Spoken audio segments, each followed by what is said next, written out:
कोई छोटी सी बालिका वो रोज पत्र भेजती जगन्नाथ जी को, तो जगन्नाथ जी को कुछ और शब्द कह करके संबोधित करती, वो भैया मानती, उसके कोई भाई नहीं थे, वो कहती हे जगन्नाथ जी आप मेरे भाई हो। तो बोले रोज पत्र भेजती महाप्रभु जी को कि रक्षाबंधन पर मैं आऊंगी, मेरी अवस्था अभी केवल 5 साल की है और मैं आपसे कभी मिली नहीं हूँ, मैंने केवल माता जी से आपके बारे में सुना है और मैं आऊंगी जगन्नाथपुरी, रक्षाबंधन वाले दिन आऊंगी, राखी लेकर के आऊंगी, हे जगह तुम मेरे हाथ से राखी पहनोगे ना।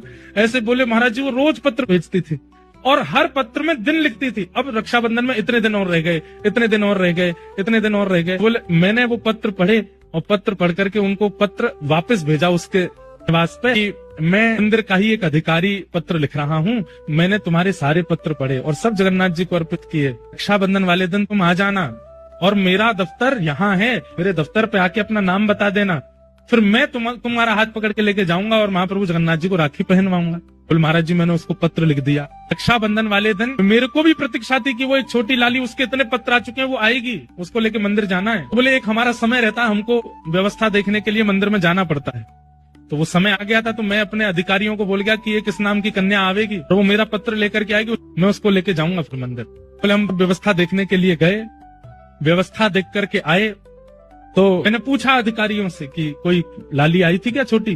बोले हाँ एक 4 साल की 5 साल की बालिका आई थी और आके थोड़ी देर बैठी रही, फिर पता नहीं कहाँ चली गई। बोले मैं फिर ढूंढने निकला, पता नहीं कहाँ चली गई बेचारी, इतने साल से पत्र लिख रही है, इतने दिन से पत्र लिख, उससे राखी तो बनवा दे।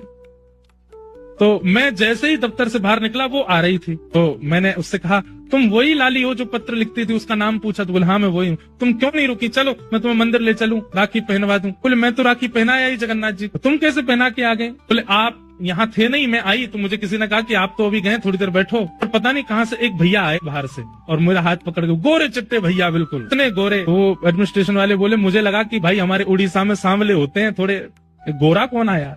बोले गोरे चिट्टे आए और हाथ पकड़ के ले गए और बोले लो यहाँ पे राखी बांध दो और जगन्नाथ जी को राखी पहना दो, और बोले अंदर पहनवा करके आए। महाराज जी आश्चर्य की बात ये थी कि मेरे मंदिर से निकलते और मेरे लौटने तक इतनी देर कपाट बंद थे, महाप्रभु जी के जगन्नाथ जी के दर्शन हो ही नहीं रहे थे, फिर वो राखी कैसे पहना के आई भीतर? मैंने उससे पूछा तुमने राखी पहनाई, जगन्नाथ जी को देखा? बोले हाँ। मैंने कहा मुझे दिखाओ कहाँ बांध के आई हो? तो बोले भीतर लेके गई और द्वार के पास ही एक स्थान पर जहाँ पे बंद बनाया जाता भीतर लोग ना जाएं, वहां राखी पहना करके आई। कपाट बंद थे, वो भीतर कैसे गई? बोले गोरे गोरे भैया लेके गए। तो फिर मन में भाव आया कि श्री बलभद्र जी आए और आकर के लाली को लेके गए, बोले जगन्नाथ जी को राखी पहना दे। आज भी एक नहीं अनेक लीलाएं मैंने सुनी है।